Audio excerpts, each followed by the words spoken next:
Well, hey there everybody, welcome back to the channel. Today, well, this is going to be a follow-up of the previous video of the Yokomo. Things got messed up in my head, and I thought I'd kind of shown you guys the chassis and everything like that. But that was just kind of a brief update, talking about some stuff, talking about fitting the body and everything. And you guys really didn't get a good look at it. So a few folks pointed out. So this video is for you guys and for everybody else as well. So we've already covered the paint job and all that stuff. I am not a historian of Yokomo. I know very little about them. This is my first Yokomo kit, and that's about the extent of my knowledge of it. So we're just going to take the body off and take a look. So very simplistic body. It's held on by Velcro on both sides of the rollover bar and up here on the front. And they do give you some very good quality Velcro, aka hook and loop. Velcro is the brand name, just like Kleenex. Overall, a extremely simplistic chassis. One big flat plate bent at the front. You can see the nice discoloration of the front where it's been bent, and the big gearbox. Now, your rear gearbox, the motor is forward, and that was kind of the big thing with pushing the motor forward onto the chassis, that you got a lot of, it was a more balance than having the motor way back in the back. Now I'm going to get out my not Tomley pointer and point things out because my fingers are all gnarled up. So up front you have a single monoshock that is on levers on both front arms. So when you push both of them together, they flex. Now there is some rock back and forth where there is none. So the roll part of the buggy is not controlled by the suspension. The only thing controlling the roll is there is a sway bar back here, mounted underneath back here, that is controlling the roll of the buggy. The front has zero roll control. As you can see, chain drive from the gearbox to the front end. The front end has one-way bearings in the hubs. Those were already pre-installed. Basically, the whole chassis was built. When you get this, you basically bolt the wheels on, mount the wing, and mount the body. That is plenty because mounting the body sucked. But you do have a nice chassis brace running front to rear, also serves as your chain guide. Now this is one thing that confused me. They have this set up to run a shorty pack, which is not, vintage. I'm not 100% sure what they originally ran. I'm assuming 7.2 packs, but this is set up to run shorty. You basically slide your battery in, put your little retainer clip in, and these are okay. So I put a Holmes Hobby 21 turn motor in there. This one is one of the older 0-timed motors, so there is no advanced timing on this one. Then just a generic Hobby Wing 1060 ESC. I put in a low profile servo because I didn't want any interference back here. It was already pretty tight, but you can run a full-size servo. I just put a low profile in. So I think this is one of the 9 kg Amazon special servos, my radio link receiver. Now the servo comes over, there's a rod that goes from here to here. That was interesting to put in because there was no instruction of where to put it, there's a lot of guessing on the installation of a lot of this stuff. But the servo rod goes from here to here, connects down here. The front ends are linked with a very small wire. I don't know if you guys can see it in there. There's just a wire connecting left to right, and then your adjustable turnbuckles to your steering down there. The rear end is quite interesting. So you have a rear trailing arm system. So the mount is down here, comes up, pivots, and then runs back here to where your axles run through. And then from down on the bottom here, there is a link that comes up and pushes your cantilever rod to your single rear shock. Now these are aluminum filled, oil filled shocks. My problem with this setup is the rear end is very squishy. Thankfully, the weight is going to come up here once you have a battery in there, so it's going to balance it out a little bit. It's not maxed out, but it's getting close to being maxed out on preload. So, I don't know. I just think it's going to be dragging its butt around everywhere.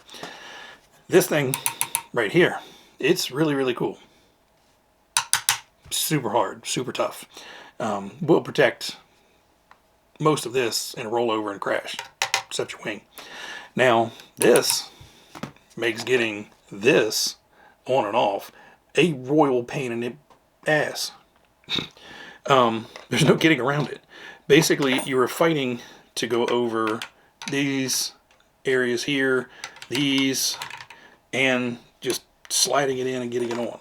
So as you can see, the body has already got some scuffs and scrapes on it from just putting the body on and off a few times without the protective film. But essentially, to get the body on and off, you just have to shove it down in there. And the bar is touching the body at all times. I put in some carbon fiber spacers underneath. I'm not taking the body back off. I'll look to see if I have any pictures. There we go. So you should be able to see a little tiny strip of carbon fiber underneath there. I didn't want to go too thick and raise this up much higher, because what that does is that pushes your suspension pivot link up further, because basically your aluminum bar wraps underneath down here and these two screws go through it, and then your screws come from the top into that from the plastic up here. So it is essentially, the plastic is capturing this here, and then there's a plate of carbon fiber underneath of it, and then your chassis. So I did raise this up a millimeter, or I think it's a millimeter piece in there, just to try to give it some extra room. I also took the bar, when I had the bar off, I chamfered the bottom edge, just put a nice little round over on it, just with some very fine grit sandpaper, just sanded that leading edge down. So when I'm stuffing that body down underneath of there, it's not tearing up the body too much. Now, as far as underneath the body, it's Gorilla taped underneath there the best I could get it, because that drags on everything. So if you have a really nice paint job, you want to put something on there like Gorilla Tape or something else to keep it from shredding it up. The wing mounts back here, you have an aluminum mount here and here, and then just wing wire going up and around. With the instructions, were extremely vague. It didn't tell you to mount the wing with this piece of hardware, this piece of hardware, and it didn't tell you to mount the servo with this piece of hardware. It didn't give you any information about the hardware provided at all. You just had to best guess it and say, I think that one goes there, and I kind of think those two hold that in. And there were some obvious ones. But as far as set screws or screws to put the wing on, they had some very, very long set screws, and then they had a couple of very, very short set screws. Well, one of the short set screws was for the motor, to put the pinion on. I think I had to use the big ones back here. I don't remember if there was another small one. The rear wing buttons, I had to dig into my own stash of grub screws and put those in there because they didn't offer any in the kit. I ran out and did not want to put a big button head screw that was going to stick out down here.